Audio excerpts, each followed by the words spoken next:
Hi friends, నేను doctor Tanuj Bachchu, consultant physician, diabetologist. ఇవాళ చాయ్ యొక్క ఉపయోగాలు చూద్దాం, దుష్ప్రభావాలు మన శరీరం మీద ఎలా పడుతుంది అనేది కూడా చూద్దాం. ఫస్ట్ వచ్చేసరికి is T beneficial? Definitely beneficial. మనం 1 or 2 కప్స్ తీసుకుంటే అంత బెనిఫిషియల్ గానే ఉంటుంది, సైడ్ ఎఫెక్ట్స్ ఏమీ రావు. సో ఎలాంటి బెనిఫిట్స్ ఉంటాయంటే దీనిలో యాంటీ ఆక్సిడెంట్స్, పాలిఫినాల్స్, కెఫీన్ ఇవన్నీ ఉండడం వల్ల బ్రెయిన్ షార్ప్ గా వర్క్ చేయడం, వెయిట్ లాస్ కొద్దిగా హెల్ప్ చేయడమే కాకుండా బాడీలో ఉన్న ఆర్గన్స్ అన్ని చాలా బాగా వర్క్ అవడం జరుగుతుంది. ఇది 1 or 2 తీసుకుంటే. అదే ఒకవేళ ఎక్కువ తీసుకున్నాము అంటే ఈ కెఫీన్ కంటెంట్ ఎక్కువగా వెళ్లడం వల్ల యాంగ్జైటీ, స్ట్రెస్, జిటర్స్, చేతులు వనకడాలు ఇలాంటివన్నీ రావచ్చు.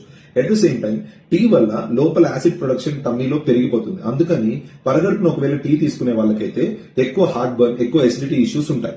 అండ్ అదే కాకుండా దానివల్ల ఇండైజెషన్, వామిటింగ్ సెన్సేషన్ ఎక్కువగా ఉండడం కూడా జరుగుతుంది.